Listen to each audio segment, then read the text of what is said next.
It started with a simple knock on the window, a sound so ordinary, yet it shattered their lives forever. What came after that knock? Well, no one in that family ever saw it coming.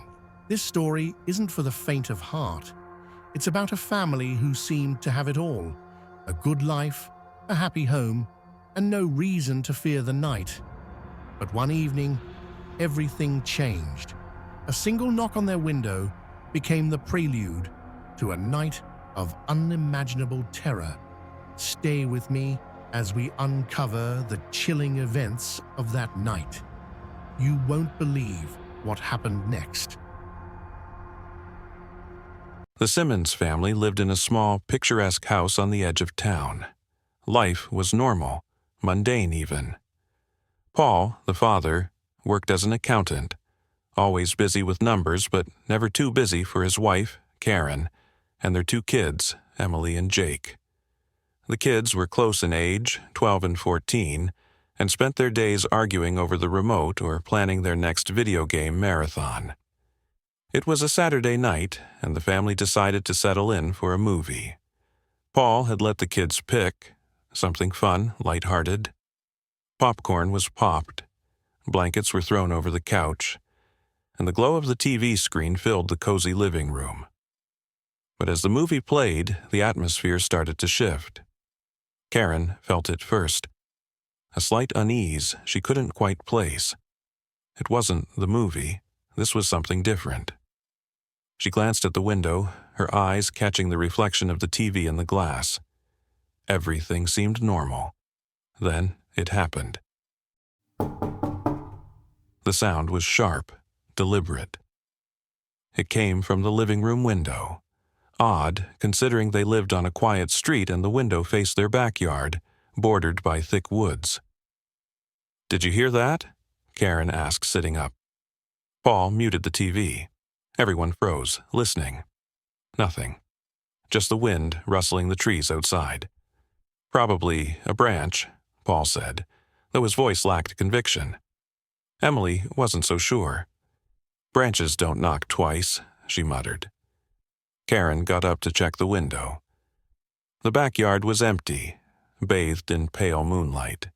No sign of anyone or anything. She locked the window just in case and returned to the couch. They tried to brush it off, but the mood had shifted. The kids were no longer focused on the movie, and Paul kept glancing toward the window. An hour passed without incident, and the family started to relax again. The movie ended, and Karen suggested it was time for bed. Paul agreed, but Jake insisted on staying up to play a game. "All right, but no later than midnight," Paul said. The parents went upstairs and Emily retreated to her room, leaving Jake alone in the living room. The house grew quiet, save for the soft clicking of Jake's controller. Then came another knock. Jake froze. This time, it wasn't the window, it was the back door. The glass pane rattled slightly, as though someone was leaning against it. "Mom? Dad?" Jake called out, his voice shaky. No answer. He crept toward the back door, heart pounding. The porch light was off, and beyond the glass he saw only darkness. But then, movement. A shadow darted across the yard. Jake backed away, terrified. He ran upstairs to wake his parents. "There's someone outside," he blurted, shaking Paul awake. Paul grabbed a flashlight and went downstairs, Karen close behind him. They checked the yard together but found nothing. Just an empty porch and the dense woods beyond.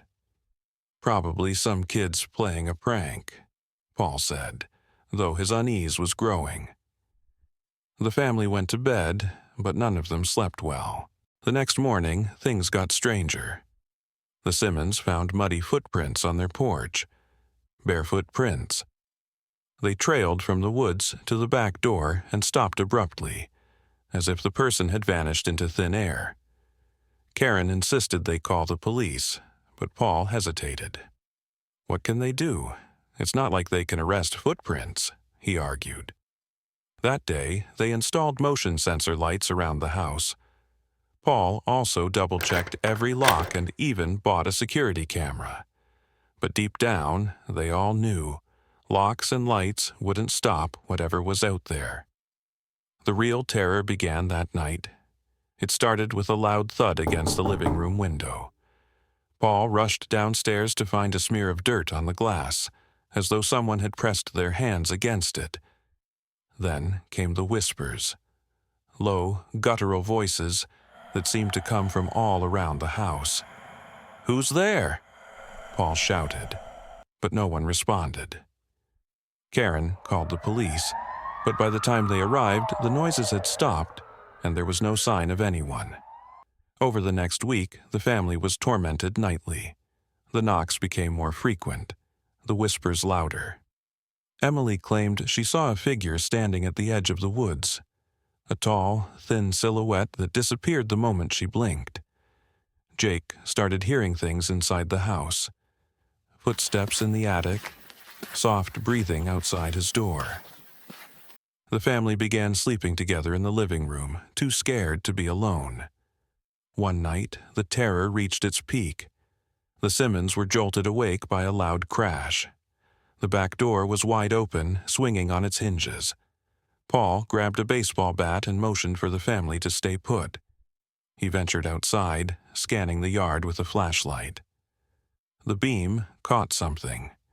A figure standing just beyond the trees. "Who are you?